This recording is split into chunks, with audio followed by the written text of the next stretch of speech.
Voilà, on va passer aujourd'hui à une nouvelle couverture, qui va être celle du livre nain.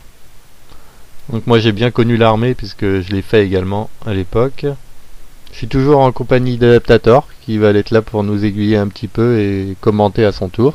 Bonjour à tous, écoutez, c'est avec plaisir que je vais intervenir sur la présentation de cette couverture de livre nain qui me touche particulièrement.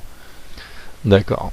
Donc, alors cette couverture, d'une manière générale déjà, il y a beaucoup de choses qui se passent sur cette couverture.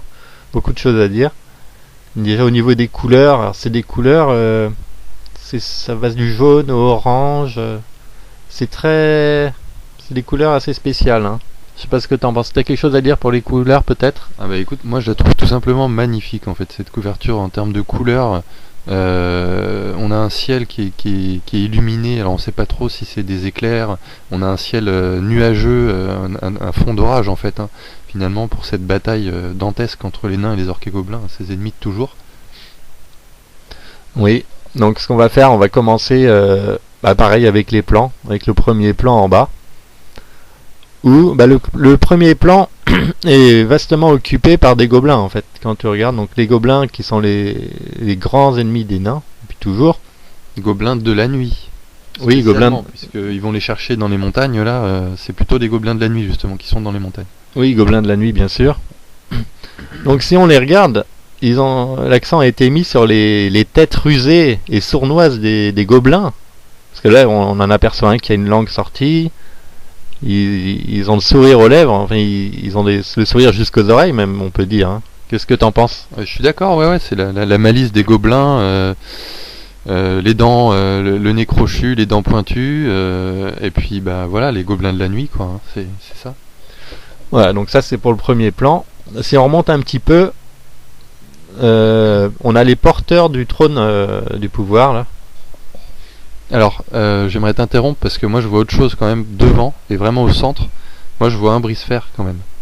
Oui, c'est vrai. J'allais en parler en fait, mais au début j'ai cru que c'était un des porteurs du trône, mais non, il y a bien un brise-fer qui est centré tout au milieu de la couverture. Je sens que tu as envie d'en parler, vas-y.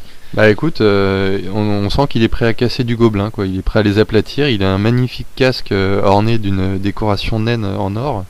Ce brise-fer est de toute beauté.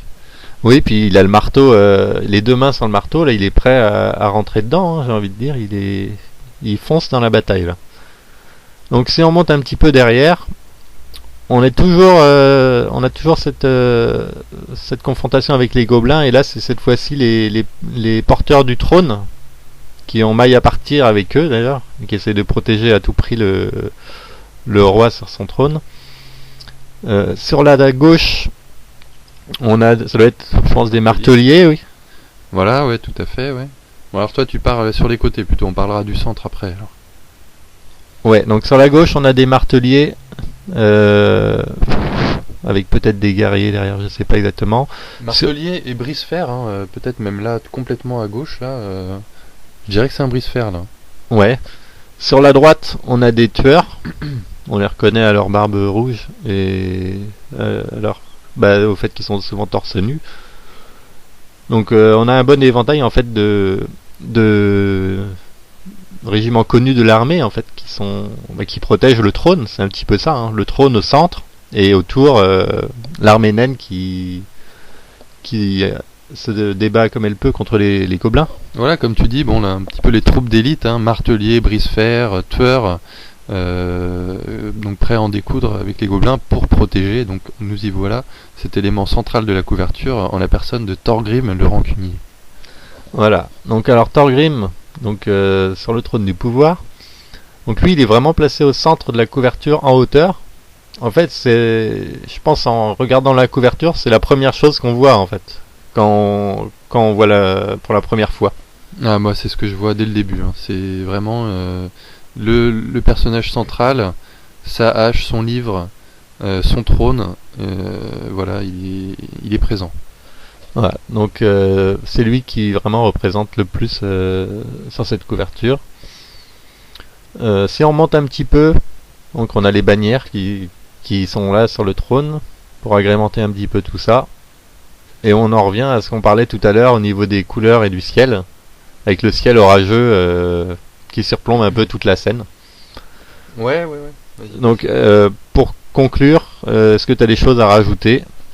Non, mais je pense qu'on en a à peu près fait le tour. Écoute, Thorgrim, bon, on le connaît, c'est une belle figurine là, qui est d'ailleurs qui respecte vraiment la figurine en elle-même. Hein, on le reconnaît vraiment bien jusqu'au moindre détail. Hein.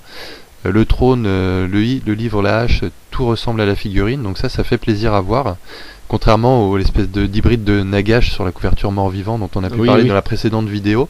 Bon, dans l'arrière-plan, on constate de la troupaille avec du porte-étendard, on sait pas trop ce que c'est, mais voilà, ils ont bien mis l'accent sur les troupes d'élite autour du trône, donc en avant-garde de l'armée, quoi. Ouais. Alors il y a souvent sur les livres d'armée cet effet de masse comme tu dis derrière la troupaille. En fait, on aperçoit des guerriers, des ombres aussi, seulement des bouts de casque. En fait, c'est pour que en une image, il y ait le maximum d'informations et de concentré d'action qui soit présent en fait. Tu vois, parce que là c'est une couverture qui a été faite par Dave Gallagher, celle-là encore, lui qui en a fait beaucoup. Et en une couverture, il se devait de vraiment représenter chaque armée avec pas grand chose en fait, pour que tout soit dit en une couverture. Donc c'est pour ça qu'il utilisait beaucoup les plans et la hauteur pour pouvoir suggérer beaucoup de choses juste là-dessus. Voilà, donc je pense qu'on en a fait le tour. C'est terminé pour les nains et la suite la prochaine fois.